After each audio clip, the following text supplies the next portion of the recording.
Assalamualaikum warahmatullahi wabarakatuh. Saya Muhammad Darif, NIM 20410401059 dari IAT 3 Angkatan 2020, ingin membahas tentang kata ulul albab yang ada dalam Al-Quran dengan semantik Toso Hiko Ijutsu.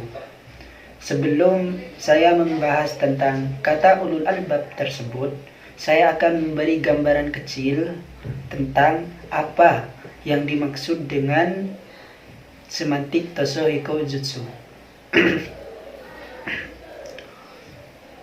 Semantik Toso Hiko Ijutsu adalah semantik yang cakupan semantiknya membahas tentang bahasa pada setiap makna dasar dan makna relasional dengan analisis sintakmatik dan paradigmatik.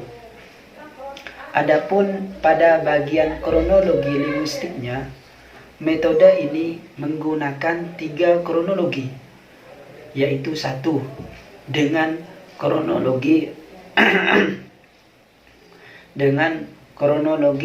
pra-Qur'anik, 2 dengan kronologi Qur'anik, dan yang terakhir itu menggunakan kronologi pasca Qur'anik. Sehingga kita akan mendapatkan pemahaman yang komprehensif dan utuh terhadap apa yang kita bahas. Misalkan pada pembahasan ini kita akan membahas tentang kata ulul albab yang ada di dalam Al-Quran.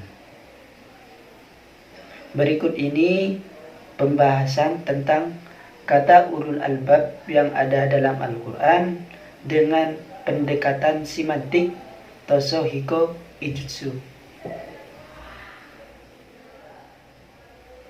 Pada pembahasan pertama ini, saya akan membahas tentang kata ulul albab secara makna dasar menurut pendekatan semantik Toso Hiko Ijutsu. Perlu diketahui bahwasannya yang dimaksud makna dasar di sini adalah makna yang melekat pada kata itu sendiri dan selalu terbawa dimanapun kata itu diletakkan. Metode ini memperoleh makna dasar ini dengan menggunakan cara makna leksikal. Contohnya, pada kata ulul albab. Kata ulul albab merupakan bentuk kata posesif yang terdiri dari 2 kata, yaitu kata ulu dan albab. Pertama yaitu kata ulu. Kata ulu ini berkedudukan sebagai mudhof. Dan kata kedua yaitu albab yang berkedudukan sebagai mudhofun ilaih. Adapun kata ulu ini merupakan bentuk jamak yang digunakan untuk jenis laki-laki yang mempunyai arti sahib, memiliki, sebagaimana ungkapan ulus syahrah yang memiliki nama baik. Perlu diketahui bahwasannya kata ulu ini disebutkan sebanyak 43 kali di dalam Al-Quran dengan 2 bentuk, yaitu pertama dengan bentuk ulu sebanyak 17 kali dan bentuk kedua dengan kata uli sebanyak 26 kali. Sedangkan kata albab merupakan bentuk jamak dari lub atau lubun yang memiliki arti isi atau intisari, sebagaimana ungkapan lubbul maudhu, inti pembicaraan. Pada pembahasan kedua ini, saya akan membahas tentang kata ulul albab secara makna relasional. Perlu diketahui yang dimaksud makna relasional di sini adalah makna konotatif yang diberikan pada sebuah makna yang sudah ada dengan meletakkan kata pada posisi khusus dalam bidang yang khusus. Maksudnya, Metode ini memberikan makna baru pada sebuah kata tergantung pada kalimat di mana kata tersebut diletakkan. Selain itu, Ijutsu juga membagi makna relasional ini menjadi dua bagian, yaitu satu, makna relasional secara sintakmatik, dan yang kedua, makna relasional secara paradigmatik. Berikut ini pembahasan makna relasional secara sintakmatik dan paradigmatik. Pada pembahasan yang pertama ini, yaitu makna relasional secara analisa sintakmatik. Yang dimaksud makna relasional secara analisa sintakmatik adalah menentukan sebuah makna dengan cara memperhatikan kata yang ada di depan dan kata yang ada di belakang pada sebuah kata yang sedang dibahas. Contohnya, pada kata Allah yang ada pada surat Al-Baqarah ayat 269. Bismillahirrahmanirrahim. Yu'til hikmata man yasha'u wa man yu'til hikmata faqad utiya khairan katsira wa ma yatadakkaru illa ulul albab. Pada ayat ini, relasinya terdapat pada kata Allah, yaitu ketika Allah menghendaki sosok ulul albab menerima hikmah. Dengan demikian mengandung sebuah makna atau sebuah arti bahwasannya sosok ulul albab ini merupakan golongan manusia yang mampu menerima dan mengambil pelajaran dari Al-Quran maupun hadis.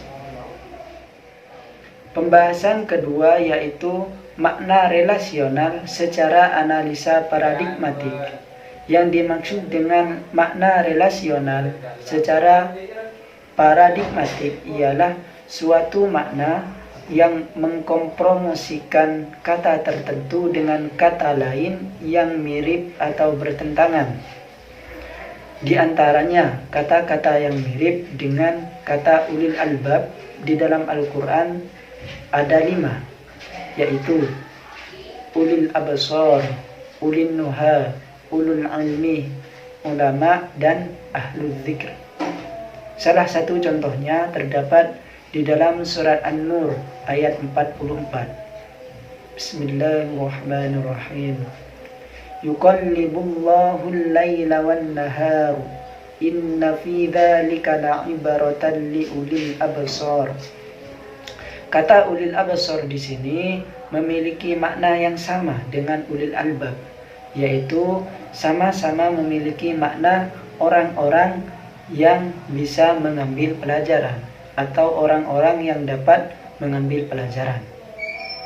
Adapun kata-kata yang berlawanan atau bertentangan dengan ulul albab, setidaknya di Al-Quran ada 3 kata, yaitu pertama, jahil, kedua, sufaha, dan yang ketiga yaitu kusala.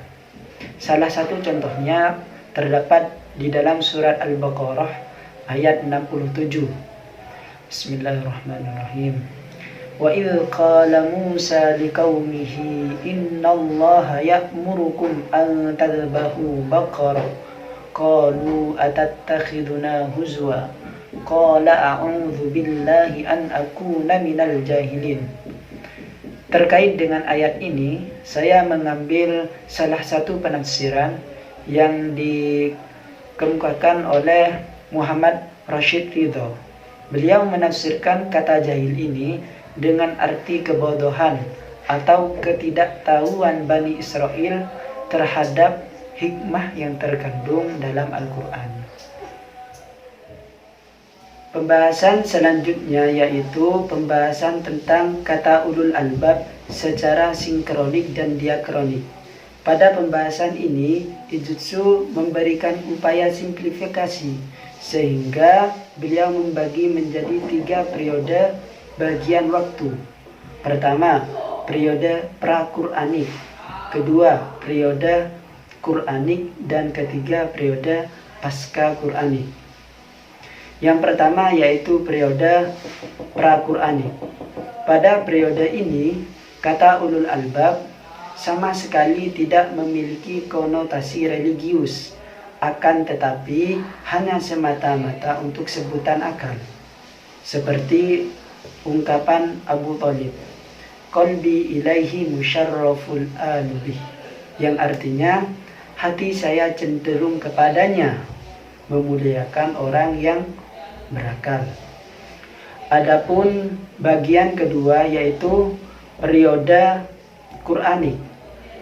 Pada periode ini, kata ulul albab dibagi menjadi 2 periode, yaitu pertama periode Mekah dan kedua periode Madinah.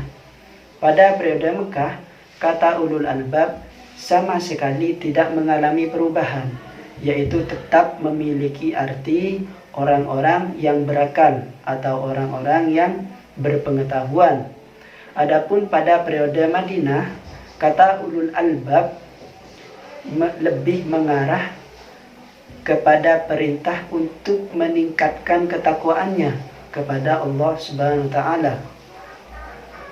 Dan yang ketiga yaitu periode pasca Qur'anik. Pada periode ini, kata ulul albab lebih disamakan dengan beberapa tafsir. Di antaranya yaitu pertama, tafsir klasik, kedua, tafsir pertengahan, dan yang ketiga yaitu tafsir modern atau kontemporer. Demikian pembahasan tentang kata ulul albab yang ada di dalam Al-Quran secara semantik Toshihiko Ijutsu. Akhiran, Assalamualaikum warahmatullahi wabarakatuh.